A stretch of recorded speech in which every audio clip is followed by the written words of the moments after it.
Bismillahirrahmanirrahim. Alhamdulillahi rabbil alamin. Wa bihi nasta'in ala umuri dunya waddin. Wassalatu wassalamu ala sayyidil anbiya'i wa imamil mursalin. Habibina wa habibi ilahil alamin. Abil qasimil mustafa Muhammad. Allahumma salli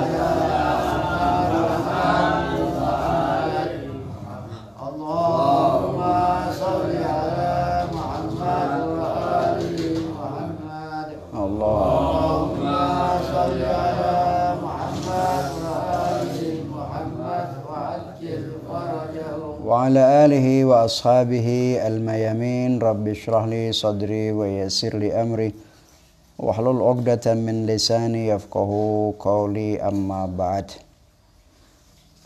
Qala al-Imam al-Khumaini radhiyallahu anhu,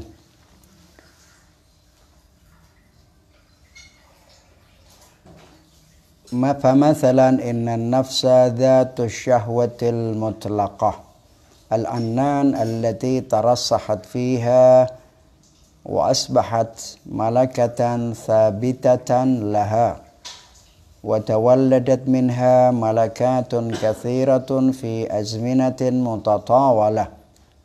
Hadhihi an-nafs la tatawarra'u an ayyi fujurin tasilu yaduha ilayhi wa la ta'rid an ayyi malin ya'tiha فمن أي طريق كان وترتكب كل ما يوافق رغبتها وهواها مهما كان ولو استلزم ذلك أي أمر فاسد. Ikhwan rahimakumullah, pada pertemuan sebelumnya kita telah membahas tentang makna al-muwazanah, bahwa di dalam jihadun nafas itu ada yang dinamakan dengan al-muwazanah. Apa yang dimaksud dengan al-muwazanah? Saya ingin mengulang sedikit supaya menyambung dengan apa yang akan kita bahas pada malam hari ini. Al-muwazanah yaitu artinya bahwa orang yang berakal itu ketika dia ingin melakukan sesuatu mesti dia akan mempertimbangkan antara manfaat dan madarat, ya, al-manafi' wal madarat, manfaat dan bahayanya dari perbuatan yang dia lakukan itu.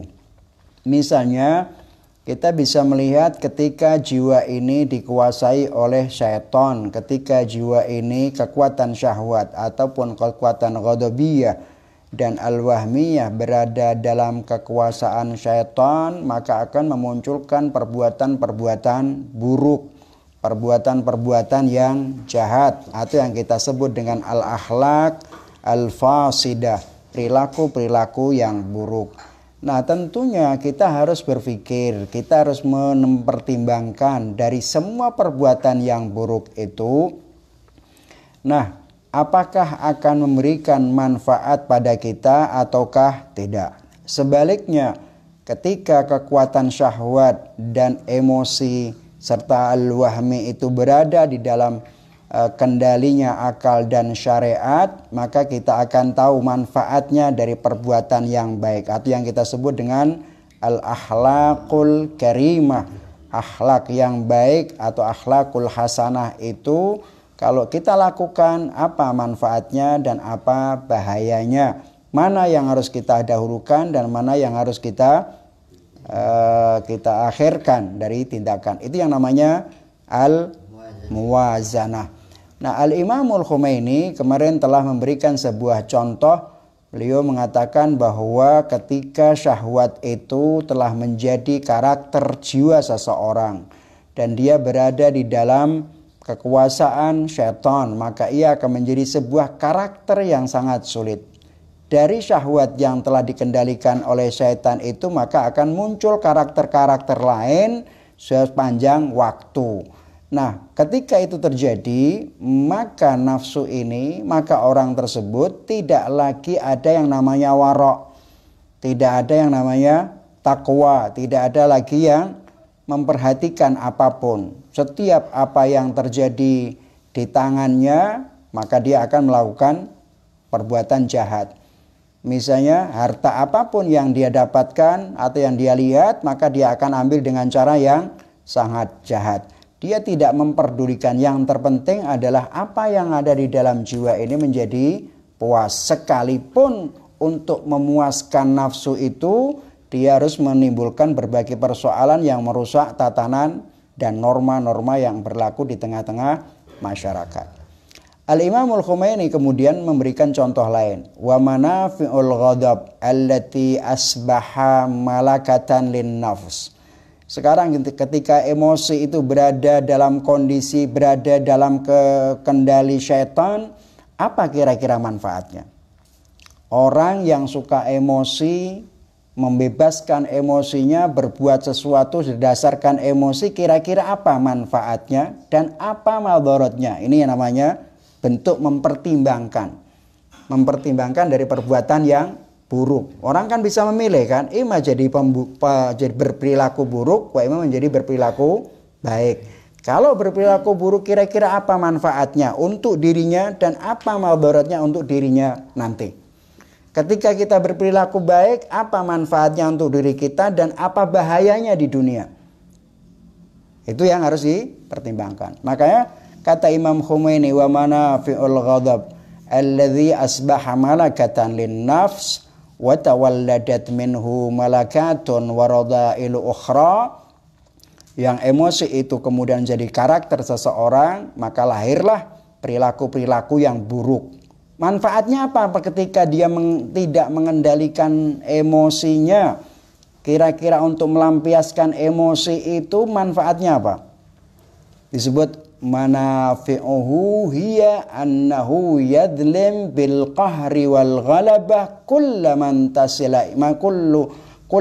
tasilu ilaihi yaduhu. Orang yang emosinya dikendalikan oleh syahwatnya atau dikendalikan oleh syaitan, atau orang yang emosinya tidak dikendalikan oleh syariat dan akal, maka manfaat untuk memuaskan diri seseorang itu mesti dia akan berbuat dolim. Kan ada istilah misalnya sekarang ini, kamu berbuat baik pada saya akan berbuat baik padamu. Tapi ketika engkau berbuat jahat sama saya akan lebih jahat dari apa yang kau lakukan. Kalimat ini sebenarnya adalah muncul dari sebuah emosi. Dan ketika orang itu berbuat jahat, dia akan membalasnya dengan kejahatan. Nah, oleh karena itu kata Imam Khomeini, orang yang emosinya tidak dikendalikan, maka manfaat untuk memuaskan dirinya, dia akan berbuat zalim pada orang lain. Orang kalau sudah emosi, apa yang harus terjadi? Untuk melampiaskan, melegakan apa yang terpendam dalam jiwanya, dia harus ngamuk, mencaci maki dengan bahasa yang tidak layak diucapkan, atau merusak sesuatu yang tidak seharusnya dirusak, atau memukul seseorang yang tidak seharusnya dipukul. Setelah dia lakukan itu semua, dia puas. Tapi ketahuilah bahwa setelah Anda puas melampiaskan emosimu itu, tidak lama lagi kau akan menyesal. Kepuasan yang Anda capai hanyalah kepuasan sesaat, dan setelah itu akan Anda melakukan, akan diikuti perasaan dosa dan salah dan seterusnya. Nah, iya annahu yadlim bil qahri wal ghalabah kullaman tasilu ilaihi yaduhu wa yaf'alu ma yaqdir alaihi dhidda kulla syai'in kulla syahsin yubdi adna muqawamah. Nah, ketika Anda diskusi sama orang, nah karena beda pandangan, pendapatmu dan pendapatku berbeda, maka caranya bagaimana? Kita akan menganggap semua orang yang berbeda dengan kita, yang tidak sepakat dengan pemahaman kita, maka kita akan melawannya. Atau kalau tidak, individu dengan individu. Anda berbeda dengan saya, pemahaman Anda, pendapat Anda berbeda dengan pendapat saya, maka Anda menjadi rival saya. Wah, hebat kan? Rival. Akibatnya apa? Terjadi perang. Pokoknya tidak mau ngalah. Apakah benar bahwa ketika kita berbeda pandangan itu harus menjadi rival kita? Apakah benar bahwa orang yang berbeda dalam pandangan atau mengambil sebuah kesimpulan itu berarti lawan kita dan musuh kita? Tidak. Ini yang terjadi. Tapi karena dia ini telah membebaskan nafsunya atau karakter emosinya itu sudah menjadi karakter dirinya yang tidak dikendalikan oleh syariat dan akal, maka setiap ada orang yang kemudian melakukan perlawanan terhadapnya, dianggap ini adalah musuh. Wa yuthirul harba biaqalli mu'aradatin lahu. Orang menentang pendapatnya aja langsung diperangi. Dan sekarang ini terjadi bukan? Terjadi. Mereka demi Allah, mereka yang teriak-teriak nama Allahu Akbar, kemudian membunuh orang-orang yang berbeda pandangan dengan mereka. Mereka adalah orang-orang yang telah dikendalikan oleh syaitannya. Bukan untuk Allah subhanahu wa ta'ala. Bukan cara itu Allah ta'ala membangun peradaban seorang manusia. Beda pandangan. Penyelesaiannya apa? Duduk bersama. Diskusi bersama. Kendalikan nafsumu. Kalau masing-masing kemudian orang membebaskan emosinya, maka tidak akan pernah ada yang namanya perdamaian. Jika itu pandangan karena berbeda pandangan, berbeda keyakinan, duduk. Kita akan selesaikan dengan duduk, diskusi. Kalau itu berbicara tentang kebenaran, maka masing-masing ayo kita tunjukkan kebenaran kita. Kan begitu. Ketika Anda meyakini bahwa dirimu itu benar, maka kamu harus mampu untuk diajak diskusi kepada lawan untuk membuktikan kebenaran pendapatmu atau akidahmu. Bukannya kamu duduk diskusi berdialog untuk membuktikan mana yang lebih kuat argumentasinya, di balik itu justru Anda memusuhi. Ini karakter buruk dan ini adalah karakter syaitan. Karena iblis itu sudah memahami, iblis itu begini. Ukfur wala taqtalib. Lakukan kau jadi kafir sih, tidak apa-apa, asal jangan sampai kalah. Kalah itu malu. Lebih baik jadi kafir daripada kalah. Itulah iblis. Sehingga ketika dalam perdebatan sekalipun argumentasinya tidak kuat, tetap dia akan ngeyel. Dan itu yang terjadi kemudian permusuhan.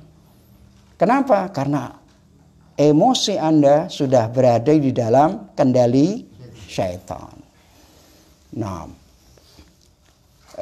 wa yaf'alu ma yaqdiru alaihi dhidda kulli syahsin yubdi adna muqawamatin wa yuthirul harba bi aqalli mu'aradatin lau. Sedikit Anda di debat, dilawan saja Anda mau emosi, marah dan lain sampai kemudian perang. Wa yub'idul mudirrat wa ma la yulaimuhu. Dia akan menjauhkan semua yang dianggap berbahaya bagi dirinya, mengancam tentang posisinya, mengancam tentang kedudukannya dan tidak sesuai dengan keinginannya. Dengan cara apa? Bi ayyati wasilatin mahma kanat. Dia akan mempertahankan itu, dia akan menyingkirkan itu semua yang dianggap berbahaya. Misalnya seorang tokoh, ada tokoh muda lainnya. Khawatir kalau ketokohannya ini menjadi berkurang, maka tokoh yang lainnya harus disingkirkan. Caranya bagaimana? Ya dengan cara apapun. Ini bahaya ini. Kalau ini diteruskan, posisi magom saya akan hilang. Saya ini sudah punya magom. Saya sudah dianggap oleh orang sebagai tokoh, ilmuwan, agamawan, irfan, tasawuf, macam-macam sudah. Tiba-tiba ada seorang pemuda yang mungkin lebih pintar, lebih alim, lebih bijak. Waduh, ini berbahaya ini keberadaan ini. Ini bagaimana caranya supaya keluar dari daerah ini untuk mengamankan diri saya. Terjadi enggak? Terjadi. Terutama tentang makom, posisi kedudukan. Apa yang dia lakukan? Dia akan melakukan dengan segala cara untuk menjauhkan orang ini supaya posisinya tidak terganggu. Walau ada dzalika ila wuqu'il fasadi fil alam. Sekalipun sarana yang kau lakukan itu bisa saja akan menghancurkan tatanan dunia. Contoh lebih besar lagi. Kita saksikan Amerika. Imam Khomeini mengatakan Amerika adalah syaitanul akbar.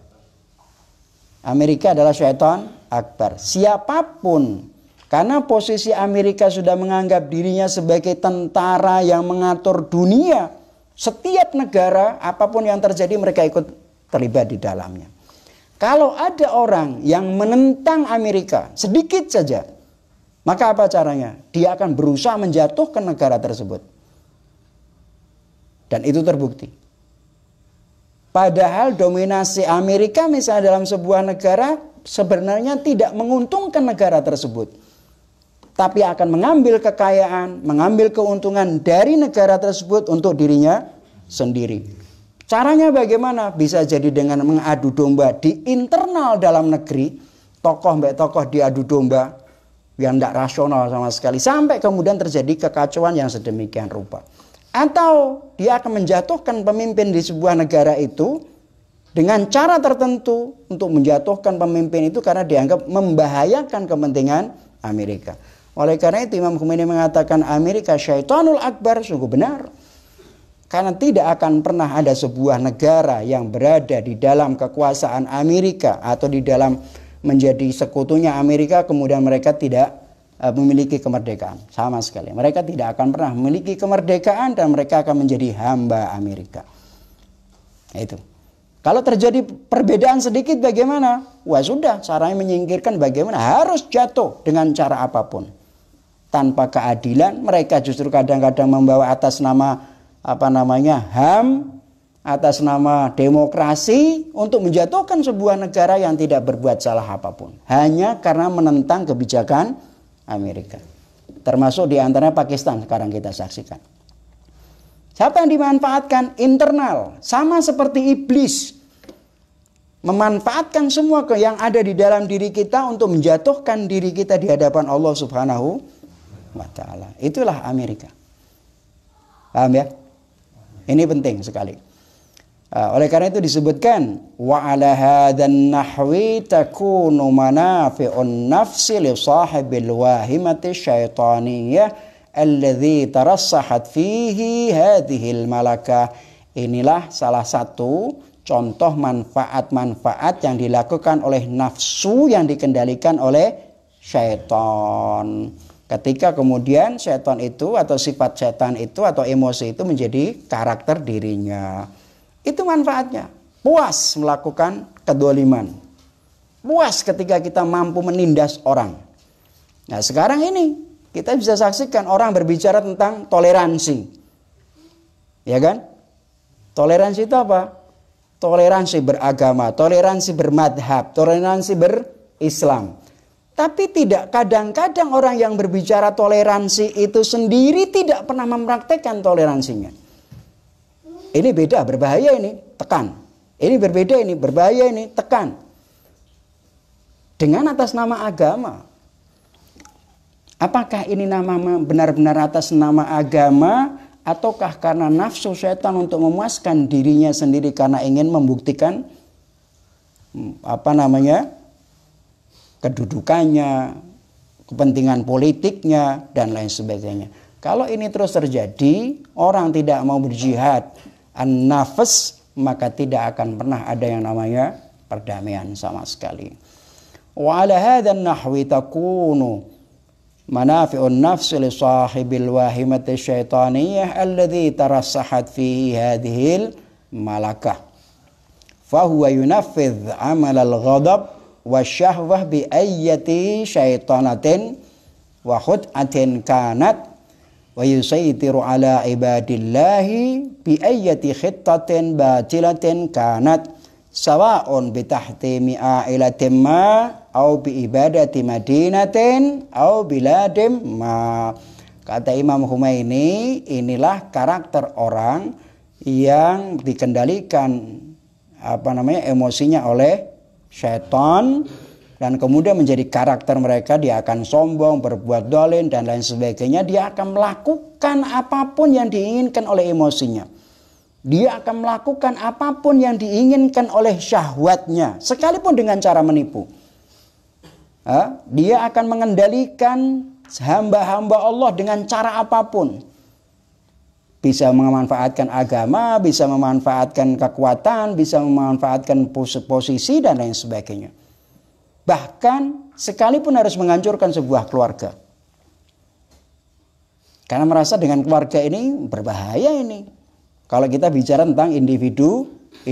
Tapi ketika kita bicara tentang tatanan dunia, kita saksikan Amerika lah sebagai syaitanul akbar. Itu. Au bi ibadati madinatin, bahkan bisa jadi menghancurkan sebuah kota atau sebuah negara tertentu. Dan itulah yang terjadi yang dilakukan oleh Amerika. Misalnya apa salahnya Irak? Apa salahnya Yaman? Apa salahnya Suriah? Kalian yang berbicara tentang macam-macam itu, apa salah yang dilakukan oleh Yaman, Houthi?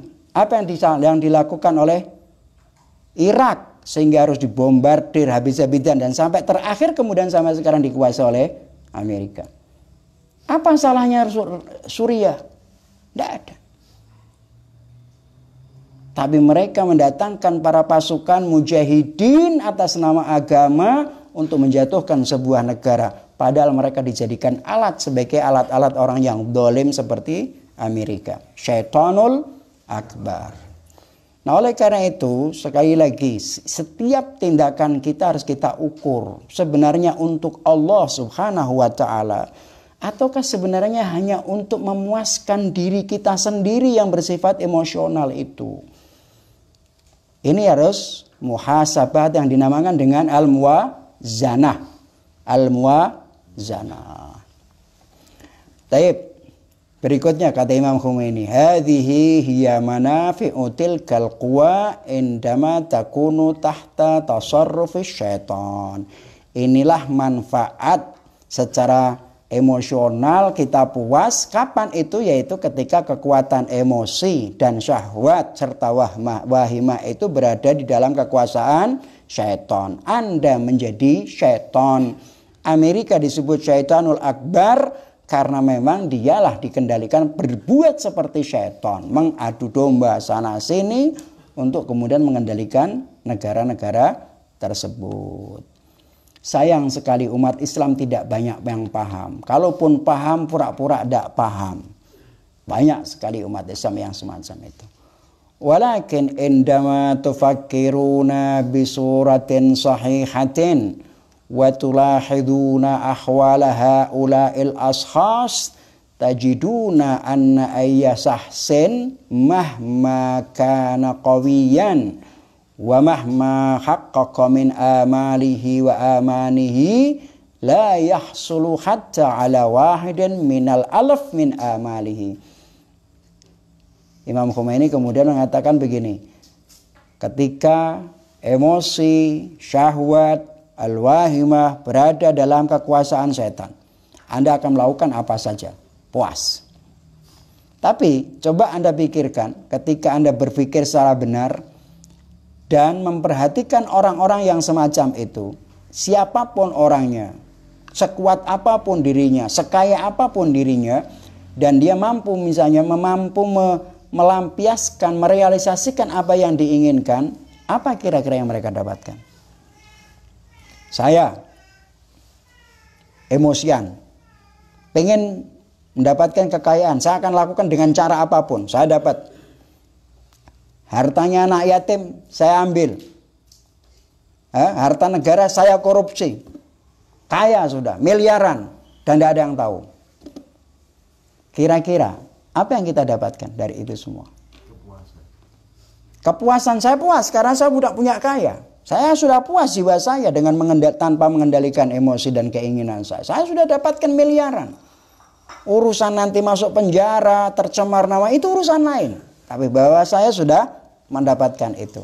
Kata Imam Khomeini, la yahsul hatta ala wahidin minal alfi min amalihi.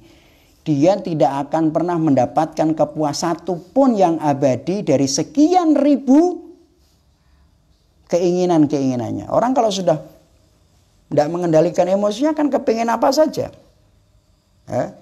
Saya membebaskan nafsu saya. Kalau sekiranya saya ini punya satu kota, perempuan-perempuan saya kendalikan di tangan saya sudah satu kota. Kira-kira saya apakah cukup dengan puas satu kota ini? Enggak. saya akan mengendalikan perempuan-perempuan di kota lain. Kalau Anda sudah punya kekuasaan, apakah cukup dengan kekuasaan itu sebuah negara? Andai saja kau punya kekuasaan, Anda akan menginginkan untuk menguasai negara lain. Dan itulah yang terjadi pada Amerika. Itu juga terjadi pada diri kita. Pengen di mobil, wes di mobil kita dituruti baik Gusti Allah Subhanahu wa taala. Terus setelah itu apa? Pengen duwe meneh. Wes duwe 10. Pengen lagi. Sampai-sampai ada orang yang kaya itu dia tidak pernah tahu tentang jumlah kekayaannya. Dan mereka juga tidak pernah merasakan kenikmatan dunia yang dia cari dan dia cari itu. Karyawannya ribuan orang, dia juga tidak pernah tahu ribuan orang itu seberapa, siapa, dari mana, apa. Tidak pernah. Terus kira-kira apa manfaatnya ini? Untuk dirinya. Mangan sepiring, sing dinggo sak pakaian, nek mati cuman kain kafan. Tanah yang dia ribuan hektar itu dikuasai, ketika dia mati hanyalah satu jengkal tanah sebagai tempat untuk beristirahat. Itu pun kalau dia berbuat baik, maka dia bisa beristirahat di kubur. Tapi kalau tidak, setiap saat dia akan disiksa oleh Allah Subhanahu wa ta'ala. Makanya kata Imam Khomeini, la yahsulu hatta ala wahidin minal alfi min amalihi. Ribuan harapan yang dia inginkan, dia tidak akan mendapatkan satupun. Bal inna tahaqquqal amal wa wusula ayyi syahsin ila amanihi amrun mustahilun fi hadal alam. Kata Imam Khomeini, andai saja harapan-harapan itu tercapai atau dia bahwa untuk merealisasikan harapan dan keinginan atau mencapai pada apa yang diinginkan di dunia ini mustahil terjadi. Kowe kepengen nikmat secara utuh dengan melampiaskan emosimu dan syahwatmu, kau tidak akan pernah dapatkan kenikmatan abadi. Tidak akan pernah kau dapatkan. Kenapa? Kata Imam Khomeini, fa inna hadzal alam huwa darut tazahum wa anna mawaddahu tatamarradu alal irada. Kata Imam Khomeini, dunia ini bukan untuk menikmati dunia itu. Dunia ini pasti ada tazahum, ada perlawanan, pertentangan, nikmat, penderitaan, kesedihan, kesenangan, terus dan lain sebagainya. Terus apakah dengan kau membebaskan nafsumu, kekuatanmu, emosimu tanpa kendali, semua kau lakukan itu, kira-kira apa yang kau dapatkan? Kau tidak akan pernah mendapatkan apapun. Kau ingin berkuasa punya mobil, satu mobil yang kau nikmati, tabrakan mati. Kau ingin menikmati perempuan, begitu selesai sudah. Tidak lebih daripada itu. Penderitaan akan muncul lagi. Kenapa? Karena dunia itu adalah darut tazahum. Al-Imam dalam sebuah riwayat itu disebutkan panjang riwayatnya, itu diantaranya kalimatnya wa dzalika annallaha ta'ala lam yaj'alid dunya lam yaj'alid dunya thawaban li mu'minin wala 'uqubatan li kafirin. Dunia ini itu bukan tempat untuk menerima pahala bagi orang-orang mukmin, sehingga dia akan mendapatkan kebahagiaan abadi di dunia. Enggak. Dunia ini juga bukan tempat untuk menyiksa orang-orang kafir sehingga dia akan tersiksa di dunia dan akhirat. Tidak, enggak. Di dunia ini mukmin kafir sama. Kadang nikmat, kadang tidak nikmat, dan itu terus terjadi. Bedanya yang mukmin, dia tahu kepada siapa harus meminta, kepada siapa harus berlindung. Sementara orang kafir, dia tidak akan pernah merasakan itu. Dia tidak tahu Tuhan itu siapa. Contohnya saja, bahwa dunia ini tidak akan pernah abadi. Imam Ali bin Abi Thalib pernah mengatakan, darun bil balai mahfufatun. Dunia ini adalah tempat yang penuh dengan penderitaan. La yaslamu Tidak ada yang selamat dari penduduk dunia ini. Keadaannya selalu berubah-ubah. Kadang tenang, kadang tidak tenang. Dan seterusnya panjang Imam Ali bin Abi Thalib. Di saat orang semacam itu apa? Hanya orang-orang yang beriman kepada Allah dia tahu kemana harus pergi. Orang ini, wong urip ning donya iki, muslim, kafir, beriman, beragama ataukah tidak beragama, semuanya akan menghidupi hal yang sama. Kesulitan, kekecewaan, kegelisahan, kesedihan, semua akan merasakan yang sama. Beragama atau tidak beragama. Muslim atau tidak muslim. Semua pasti. Musibah akan terjadi, bencana alam terjadi, kekurangan terjadi, semua sama. Yang muslim juga begitu, yang non muslim juga akan menghadapi yang sama, penderitaan juga begitu, dan seterusnya. Apa yang kita inginkan tidak tercapai membuat kita gelisah. Apa yang kita inginkan tidak tercapai membuat kita susah. Mukmin maupun selain mukmin sama, tapi solusi yang berbeda.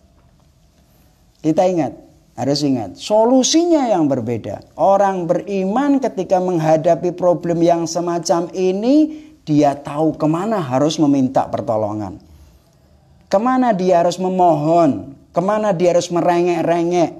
Tahu orang beriman. Tapi bagi orang yang tidak beriman dan tidak kenal Tuhannya, ketika menghadapi kesulitan yang semacam ini, dia akan tenggelam dalam pencarian yang tidak akan pernah dia temukan. Minimal nek wong mukmin iku teko nggone kiai. Mbah Yai aku di problem ini kira-kira piye? Dinasehati. Kalau tidak muslim, bagaimana dia akan pergi? Bagaimana dia akan mencari Tuhan sementara dia tidak punya Tuhan? Tuhan yang dia tuhankan itu sendiri tidak akan memberikan manfaat. Ini bedanya. Makanya kata dalam hadis disebut, innallaha ta'ala lam yaj'alid dunya thawaban li mu'minin wala uqubatan li kafirin. Bukan tempat sebagai menerima pahala bagi orang-orang beriman, dan juga bukan siksaan bagi orang-orang yang kafir. Dunia ini mukmin, kafir, semuanya adalah sama di akhirat nanti. Akan mendapatkan imma nikmat yang khalisah wa imma adzab al-khalis. Ya. Nikmat yang murni atau siksaan yang murni. Kalau sudah bicara tentang nikmat yang murni itu, Anda tidak akan bisa bayangkan. Penderitaan yang murni tanpa campuran kenikmatan, Anda tidak akan bisa bayangkan. Kamu bisa merasakan menderita dan nikmat itu kan karena ada dua-duanya. Kau sekarang gelisah karena ada kegembiraan. Di akhirat nanti kalau sudah nikmat, ya nikmat selamanya. Murni tanpa ada kegelisahan, tanpa ada penderitaan. Tersiksa ya tersiksa selamanya, dan tidak akan pernah ada kenikmatan sedikit pun. Anda tidak bisa bayangkan itu. Naam. Fa inna hadzal alam, kata Imam Khomeini, huwa darut tazahum wa anna mawadahu tatamarradu 'alal iradah. Bahan-bahannya ini semuanya adalah memang tidak memungkinkan untuk bisa menerima menjadi kebaikan mutlak atau keburukan mutlak secara murni, tidak mungkin. Itu memang dunia, itu sudah saya begitu. Jadi mau tidak mau ketika kau di dunia ini ingin memuaskan nafsumu, emosimu, syahwatmu dengan berbagai cara, tetap kalian tidak akan pernah mendapatkan apapun sama sekali. Kenikmatan itu bersifat sesaat, tapi kemudian di akhirat kita akan bersifat abadi siksaannya. Tidak kan aneh kan orang mencari sesuatu hanya bersifat sesaat saja. Kemudian kama anna muyulana wa amniyatina aidan la yahidduha haddun. Famathalan innal quwwata syahwiyah fil insan hiya bisurah allati law kanat biyadihi nisa'u madinatin kamilah bi fardil muhal. la tawajjaha ila nisa'i madinatin ukhra aidan. Kata Imam Khomeini, kita ini punya keinginan, punya angan-angan yang tidak pernah terbatas, tidak bisa dibatasi oleh apapun. Misalnya syahwat. Syahwat yang kekuatan syahwat yang ada pada manusia. Andai saja ini namanya perumpamaan, umpama sing ora bakal terjadi. Perumpamaan yang tidak mungkin terjadi. Kata Imam Khomeini bifardil muhal, perumpamaan yang tidak mungkin terjadi. Misalnya Anda mengendalikan, menguasai semua wanita di dalam satu kota sepenuhnya, dan itu bisa kau lakukan misalnya, maka kau pasti akan mencari untuk mengendalikan wanita di kota yang lainnya.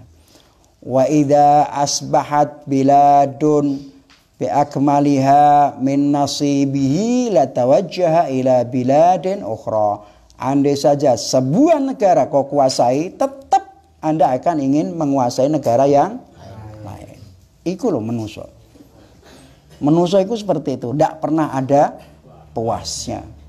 Berbeda dengan orang yang ketika nanti di akhirat. Nah, oleh karena itu apa yang harus kita lakukan?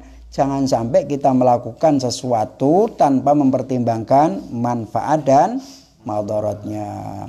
Bisa jadi manfaatnya di dunia tidak banyak, tapi manfaat di akhirat. Seperti misalnya kita menahan nafsu, tidak menipu orang, tidak makan yang haram, tidak minuman khamr dan lain sebagainya. Itu kan bisa jadi kita susah kan, gelisah. Karena tidak bisa mendapatkan sesuatu. Tapi ingat, Anda tidak mendapatkan keuntungan di dunia ketika menahan dirimu, tapi engkau akan mendapatkan keuntungan di akhirat. Daripada kau akan memuaskan dirimu di dunia dan di akhirat kan tidak mendapatkan apa-apa, tapi yang kau dapatkan adalah penderitaan sepanjang zaman. Nah,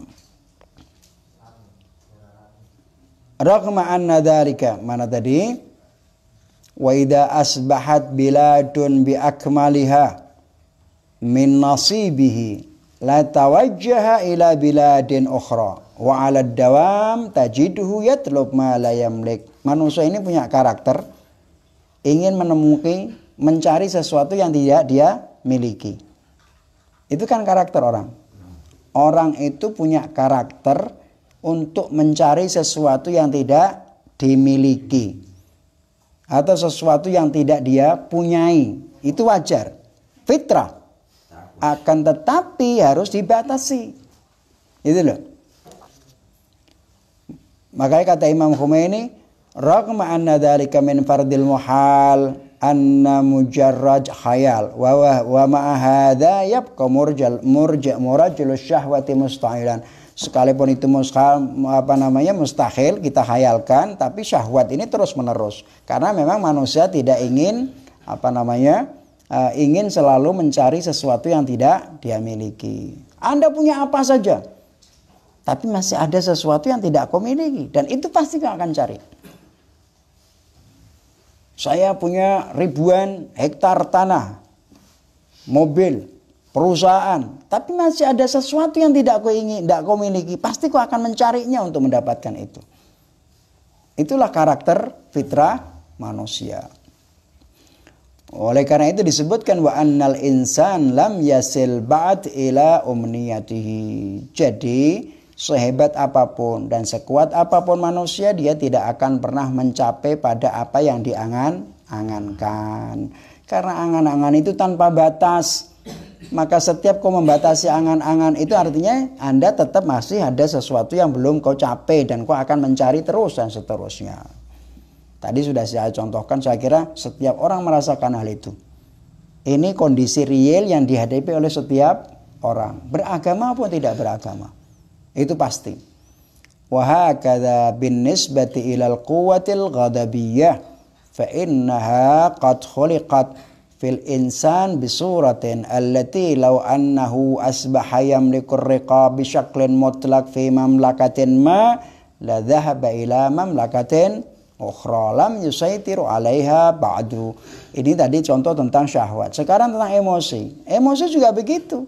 Karena emosi ini diciptakan oleh Allah Ta'ala dalam diri manusia dengan bentuk yang apabila manusia itu menguasai sebuah negara, maka dia akan mencari negara lain yang belum dikuasainya untuk terus dikuasai. Tadi saya sudah mencontohkan tentang Amerika. Negara manapun diwacak-acak untuk dijadikan kuasa. Nah, sekarang terjadi kena batunya, yaitu namanya Rusia. Kena batunya itu. Tapi dampaknya apa? Dunia. Dampaknya adalah dunia. Itulah akibat dari orang yang mengumbar nafsunya, mengumbar emosinya. Emosi dimunculkan, kalau kita bisa kendalikan, kita akan menjadi orang yang pemberani, pada saat yang sama kita menjadi seorang yang bijak. Tapi ketika emosi ini dikendalikan oleh syaitan, kita akan menjadi orang yang kejam dan dolim untuk merampas hak orang lain. Emosi membuat kita bisa mempertahankan agama dan akidah kita. Kapan? Ketika emosi itu dikendalikan oleh syariat dan kekuatan akal. Emosi akan menjadi berbuat dolim, kejam, lebih daripada iblis. Kapan? Ketika emosi itu dikuasai oleh syaitan. Nah, la dhahaba ila mamlakatin ukhra lam yusaitir 'alaiha ba'du bal inna kullama yahsul 'alaihi yazidu min hadhihi al-quwwah fihi. Kemudian wa ala kulli munkirin, kalau kalian tidak percaya tentang apa yang diceritakan oleh Imam Khomeini, an yuraji halahu wa hala ahli hadzal alam. Anda bisa melihat sejarah kondisi para penguasa kas-salatin wal mutamawwilin. Anda bisa melihat keadaan para penguasa, para raja, dan orang-orang yang punya modal, yang memodali untuk berbuat zalim. Wa ashabul quwwati wal jah. Anda bisa melihat keadaannya orang-orang yang merasa dirinya kuat, punya kekuatan hebat, dan memiliki magom.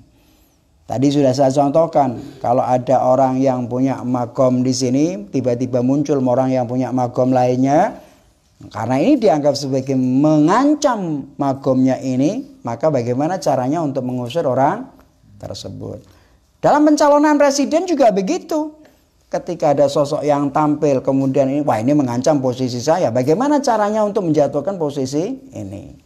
Dengan fitnah, dengan menciptakan sesuatu yang sama sekali tidak masuk akal.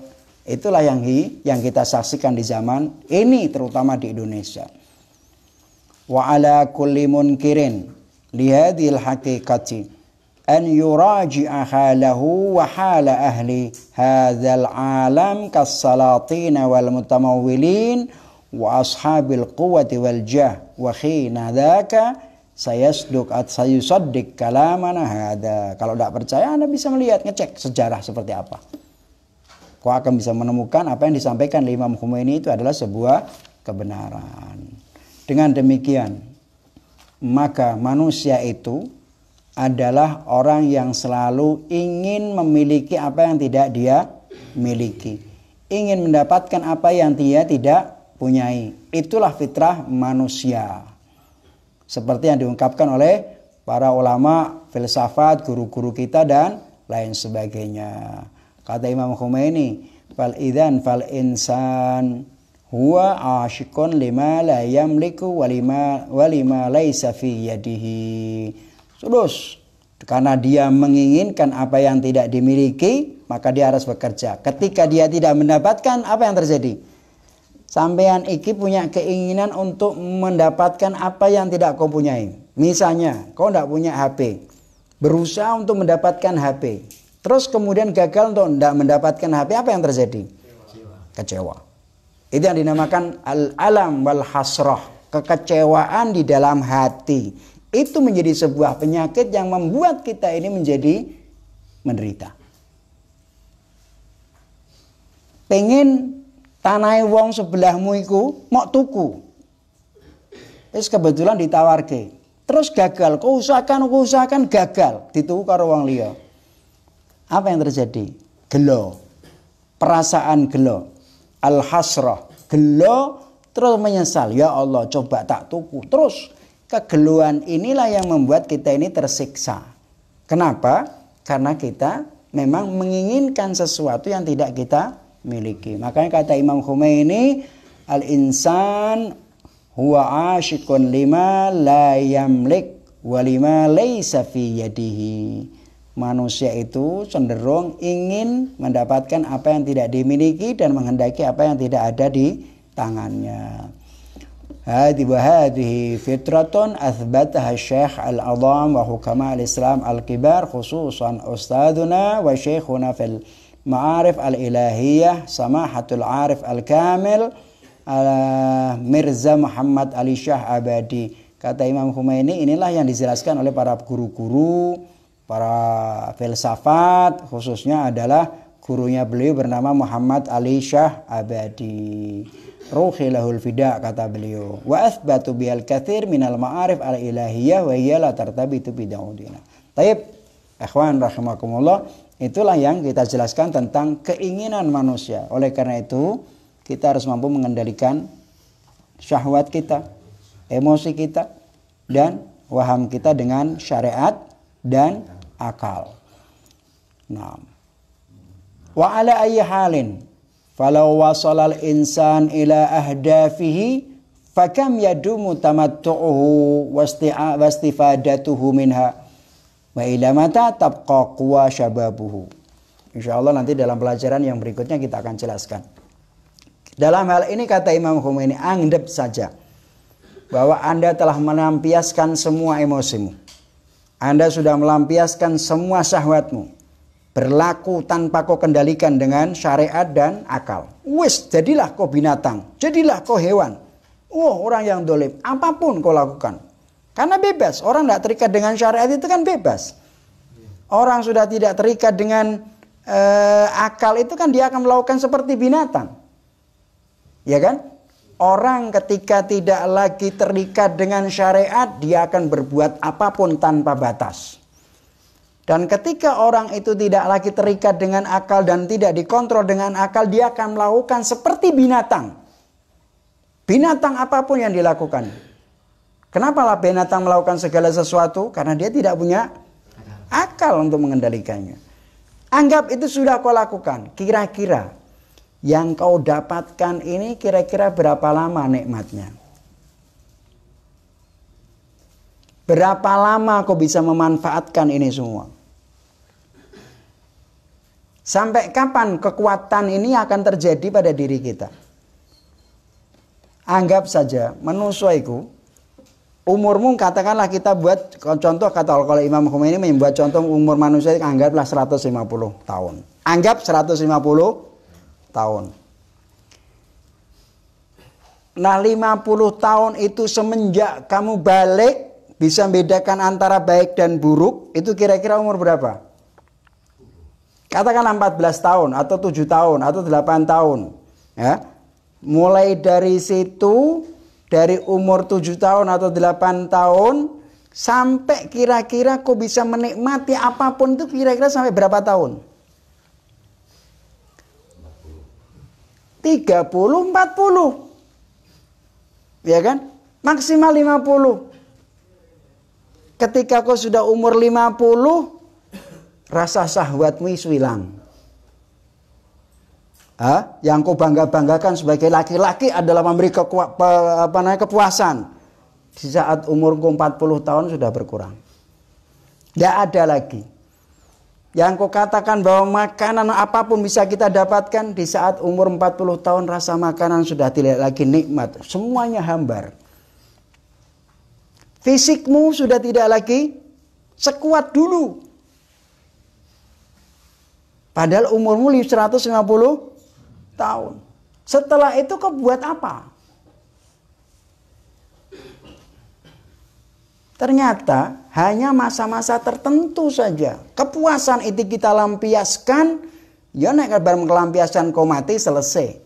Tapi kau masih hidup lagi. Di saat itu akan hanya sepanjang zaman kau akan menyesali perbuatan Anda sendiri. Sampai 150 tahun. Kekuatan itu, makanya Al-Quran mengatakan ketika berbicara tentang penciptaan manusia, Allah subhanahu wa ta'ala mengatakan apa? Allahul ladzi khalaqakum min du'fin thumma ja'ala min ba'di du'fin quwwatan thumma ja'ala min ba'di quwwatin du'fan wa syaibah. Lemah karena diciptakan dari air. Kemudian kau diciptakan Allah Ta'ala dari lemah ini menjadi manusia mulai bayi, merangkak, gede, dewasa. Puncak kekuatan manusia ibarat tahun berapa, umur berapa? Tadi 50, 40 sampai 50. Ibarat naik pendaki gunung, orang itu dari naik gunung, dari bawah naik sampai pada puncaknya adalah di tingkat gunung itu. Tapi setelah Anda berada di puncak gunung itu, apakah akan Anda tinggal di sana? Enggak. Al-Quran mengatakan wa ja'ala min ba'di quwwatin du'fan wa syaibah. Turun lagi.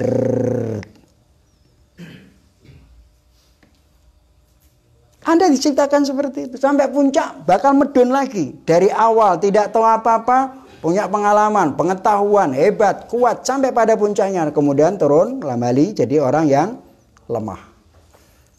Di saat ke puncaknya kau mengambil apapun, berbuat apapun dengan segala kekuatan apapun. Tapi di saat 40 tahun Anda sudah mulai nurun.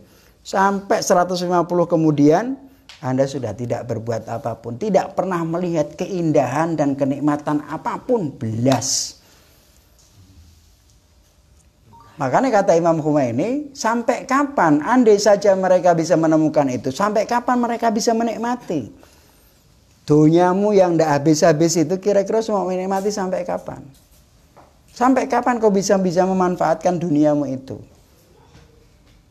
Apalagi semuanya akan berakhir.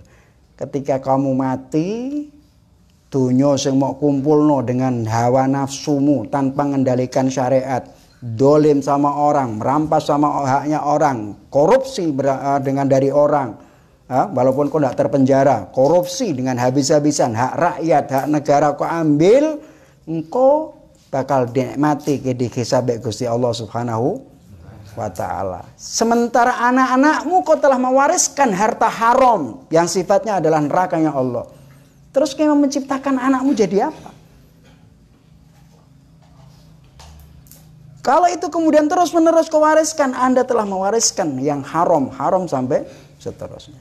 Karena Anda hanya mengejar dunia. Di akhirat kamu disiksa, dihisab oleh Allah Ta'ala. Sementara anak-anakmu kau telah mewariskan harta-harta haram yang tidak syar'i sama sekali. Oleh karena itu disinilah pentingnya kenapa kita harus melawan nafsu kita yang disebut dengan jihadun nafs. Dan salah satu cara untuk mencapai pada tingkatan tertentu yaitu kita harus ada yang namanya al-muwazanah, yaitu mempertimbangkan apa yang kita lakukan ini untung ruginya di mana. Rugi di akhirat ataukah untung di dunia? Kalau di dunia rugi, di akhiratnya untung ataukah tidak? Nah, ini yang bisa kita sampaikan dan mudah-mudahan insya Allah nanti pada minggu yang akan datang kita akan bicarakan jauh lebih luas. Wallahu a'lam bishawab. Alhamdulillahirabbil alamin wa sallallahu ala Muhammad wa alihi tahirin. Allahumma shalli